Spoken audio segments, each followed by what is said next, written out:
Hello and welcome to the Lose Your Mind podcast, where we talk about lots of things related to mindfulness and well-being. And I'm here today with my counterpart, Kelly. Morning, Kelly.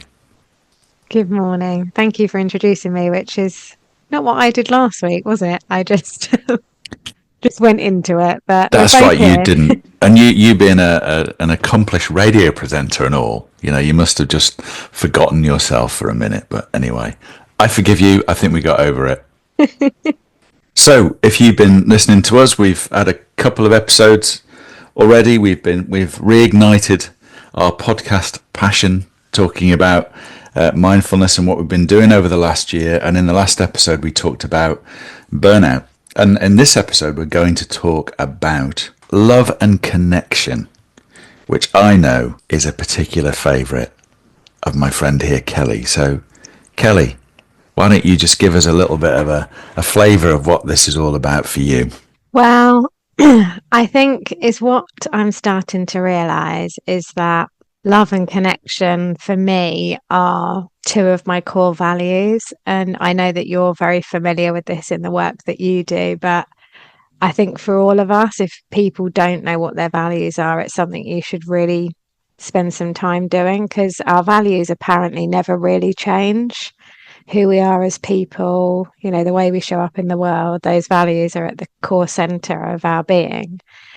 And when we come back to them, I think we find security and safety and things like that. And it's important to feel that. And for me, feeling connected is so hugely important. I love being around people. I really love the work that I do on the radio, as you mentioned, and sharing my work, whether that's one-to-one in businesses, in private work, in circles, just to feel that element of connection with people, because I think the more connected we are, the more others feel safer to do the same. And then, it's just a beautiful thing, isn't it? And love is at the center of that. And it's not a word we throw around.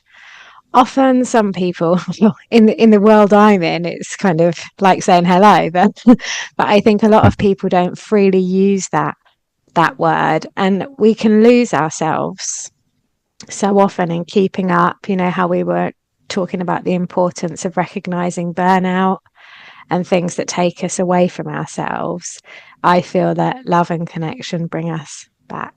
So it's really important to me in the work that I do to have this just at the core of everything. And that's why I just really wanted to talk about it. I love being connected back here with you after all this time. And because I think it gives us space to learn new things and have good discussions and other people to hear them too. And like we said in episode 1, we just want people to feel they're with us and build that connection. So yeah, it's a huge passion of mine. Yes. I can tell. And so love and connection, are they the same thing or is that different for you? I'm just trying to get some context around maybe a definition here. Oh, good question. So I think they kind of weave together, but they do stand alone as well, because to feel connected to things, you don't have to love everything you're connected to. You might have momentary connections or things that you're connected to a time to help you, but it's also important. It kind of, in fact, this has really got me thinking. So it's almost like not the chicken and the egg scenario, but I think you and I had this conversation once before. I can't remember if it went into series 2, but I remember touching on it in my book, which we'll come on to. But thoughts and feelings and emotions. So we were talking about almost a mathematical equation for it, you and I. Do you remember? And it was like, okay, so thought plus feeling equals emotion. Yes.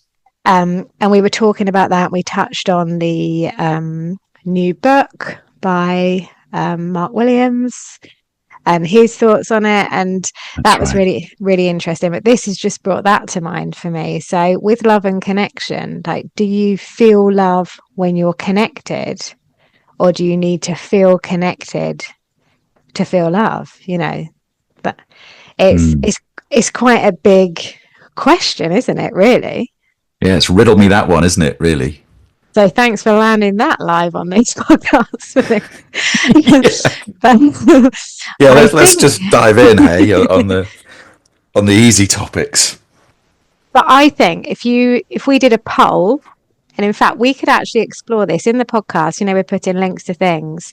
If people want to engage, we could actually put a little poll to ask, really, everybody must, in my opinion, this is only my opinion, but want to feel connected to something. And most of the time, that thing at the core of it is love. Because for me, it comes back to that. Whatever the thing is, like the work that I'm doing now, the purpose behind it is love. I want to be able to give something to people so they feel less alone, that they're not suffering with mental health issues, that they can be their best selves, like you. But it comes back to that place of love. It's not, for me, I think the purest things come from that place. Of course, people need to earn money and blah blah blah and all this stuff, and I know it's important, but really if we do things for money or we do things for other people, the true connection to it isn't there, because it hasn't Mm. come back to that place of love, which is where the Mm. authentic passion comes from. And you can feel it. If I go to someone for an appointment and I know they're in, I can feel that when I go in the room. If I go to someone and they're just in it for money or ticking a box or a thing, you can feel that, and I just would never go back. I think feeling connected to that place provides such a difference. I don't know if that makes sense. This is just what's coming up for me now. No, it makes perfect sense, and you're opening up a lot of really important ideas. And I was just going back to, yeah, you've the way I interpret it is love and connection are two different things, but they are.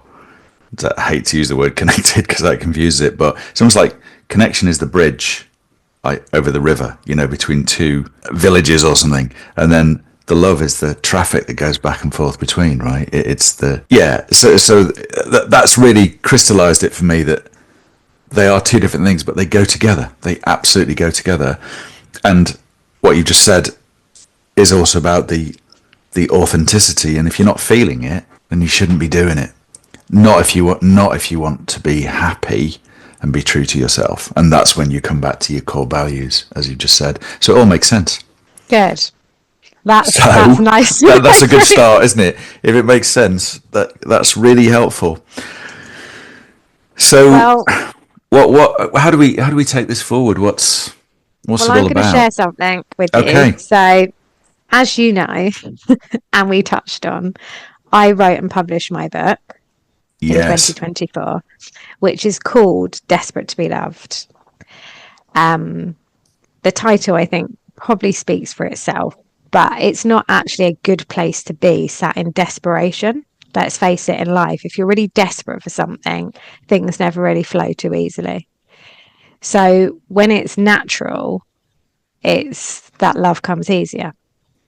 And I think for me, I was searching for this, what I thought was love, in so many different places, whether it the workplace, whether it be in relationships, whether it be just so that I could feel good enough. That narrative of not good enough, not good enough, always searching for it. I kind of just really lost everything. Like who am I? What am I? Connecting back to those values, all these things. So the moment I started tapping into mindfulness and really sitting with meditating and having the true understanding of what meditation is, not all this clear mind, I won't swear, but blah. When I BS. now, yeah, but it's actually about really being aware, isn't it, of the thing? Like you said on your ladder Mm. last week, you said, the awareness is key. It's a fundamental step for us to make a change and, you know, things like that. And actually, I am going to quote something from my book, which I end Oh, with. please go ahead. We love quotes. Um, so I finished my book with this quote that I wrote, which I can't find. I kind of know it, but when you don't want to say it wrong. So I'm going to find it. But it's about love, because I think, and the quote goes like this: when we build habits from fear, we lose ourselves. And when we build habits from love, we find ourselves. And that is what I realized made a huge difference in my life. And I ended the book like that because really my book, it's not really a how-to guide. I suppose you can pick it up, and I just wanted people to feel like they weren't alone with their lack of self-belief, they're not good enough, their anxiety, the worry, all these things that people suffer. They're going to happen, but there is a way through. And for me, it comes back to the love and connection of it. And in a sense, it's about then your loving connection with yourself, isn't it? That's Yes. the the twist in the tale. Because Yeah, so the desperate to point, be loved sounds like you're looking for almost like the perfect relationship, or you're looking for something in your relationship that you're not getting, or with a friend or a work colleague, whatever it is. Probably not desperate to be loved with a work colleague, but you know what I mean. But having explained the way you've said it, love has so many different dimensions to it that it could be any part of any relationship or interaction with anybody. but I think that was the whole discovery for me, in that when we come back to ourselves and find that love truly for ourselves, for who we are and those values, things will fall away from us, people, friendships, relationships, but then it makes space for new people, friends, relationships, jobs to come in, because you're more connected to your authentic self, and you're the people that lift you up. And that's what I'm noticing, is my life has changed along this journey. The environment, the company, the relationships, everything does shift and change in life, but we mustn't resist it always, because when we resist it, we stay stuck, and we need to move forward. And that's what I'm noticing. So I'm now being drawn into situations and being around people where I can be this me, and that's okay. And that's where I feel like the true essence of love is found. How beautifully put. So I think your book is your own story, but it is, when you say it's not a how-to guide, there's lots of how-to tips in there. So Yeah, there are you've really, of course there are, but you've really shared what has worked for you and what people can do and how to get on. For example, your journaling and how to journal and what it does for you. It's really a useful thing for people to have. But it's not preachy, is it? It's just saying this is what's worked for you, and give it a try. But I love the way you've explained it.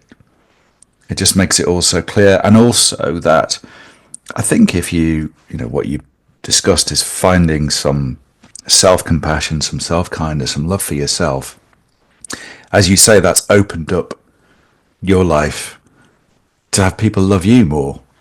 And there's something about there's a difference between self-love and being arrogant. We're not drawn to arrogant people, but we're probably drawn to people naturally who are kind of peaceful and confident inside, which is part of that self-love and self-compassion.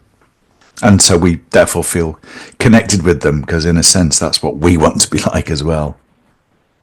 Well, I think so. Yeah, I think you feel more comfortable around people who are really able to be themselves, because it is more comfortable, isn't it? And it's that paddle upstream thing. You shouldn't really be doing anything if you feel like you're paddling upstream. Just flow back down. Yeah. just like, Yeah, we don't want to be it. doing that. Yeah, we want to go with the flow, is what you're saying. Okay. Yes. So tell us a little bit about how the book flows then, Kelly. Well, without taking up too much time, because we are trying to keep these episodes bite-sized, I will just tell you the chapters, shall I? That'd be great, yeah, because I did that last week, so that's a nice bit of symmetry there. Okay, so there are 13 chapters, and all I'll say is the number 13 is important, but the first chapter is Desperate to be Loved. Why is the number 13 important? I was born on the 13th, so was my dad. Okay. 13 is really lucky for me. 13 also corresponds with both my children. My youngest daughter was due on the 13th, and I went into labour with my first one on the 13th. bit too much Woo. information here, but Twilight Zone. and there are 13 moons, and the moon is very important to me. It's on the front of your book. Because it's so important. It's a real guide to me, that the moon, all these nature things. I think it's really important. But anyway, we'll come on to that another time. But for now, so desperate to be loved, just my definition of love and a tiny bit about me. And then the second chapter is called New Doors, which really, when we start to access that place of love, the new doors naturally open. We try and open them all the time, but actually they will open themselves if we're with the right people and right environments. I believe just the natural things come. Lost and Found is the third one, which I feel I'm on loop with, a bit like burnout. I'm kind of lost, then I rediscover, lost, rediscover. But I think it's important, that exploration. Wait, Surrender is chapter 4, because we need to have a bit of patience and just to surrender to our experience. Anxiety is the biggest chapter in the book, chapter 5, because I had a huge battle with it, realized I was addicted to it, a bit like how we discussed about peace. I don't sometimes like to stop when I'm burning out because I'd rather just keep going. So anxiety had a similar theme. Chapter 6, Connection, which my other fundamental value. Chapter 7 is The Heart's Path, because I feel if we follow what our heart truly wants, you literally can't go wrong. We have to trust our heart and our intuition, and I actually don't need to say any more on that. Mountain Calling is a bit random, but it's really connecting with dreams and desires and signs. Just in summary. Where does Mountain Calling come from? Well, it was really bizarre. I did a meditation, had a dream, and this mountain would keep coming up. And there were 3 incidences, which I mention in the book, actually, about mountains.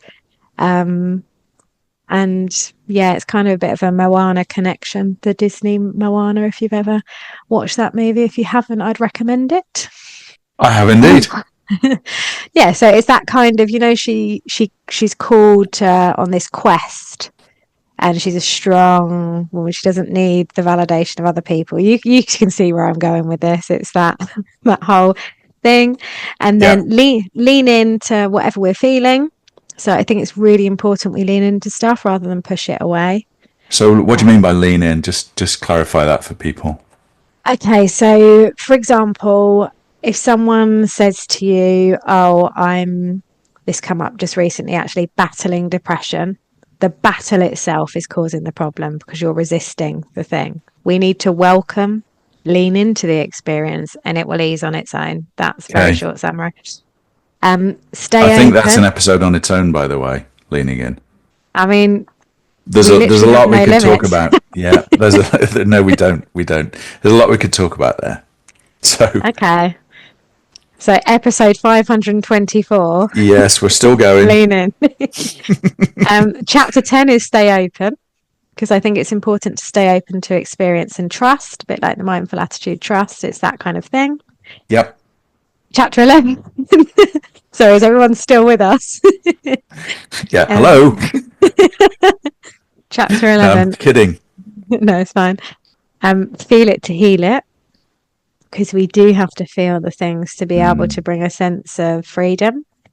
Yeah. And chapter 12, Love Your Story. We really need to appreciate where we've come from, the experiences and traumas we've had, because I believe it leads us to the work that we're doing. For example, you and I would have never written the books that we've written without our own personal experience, which is part of our story. That makes it authentic too, I hope. Yes.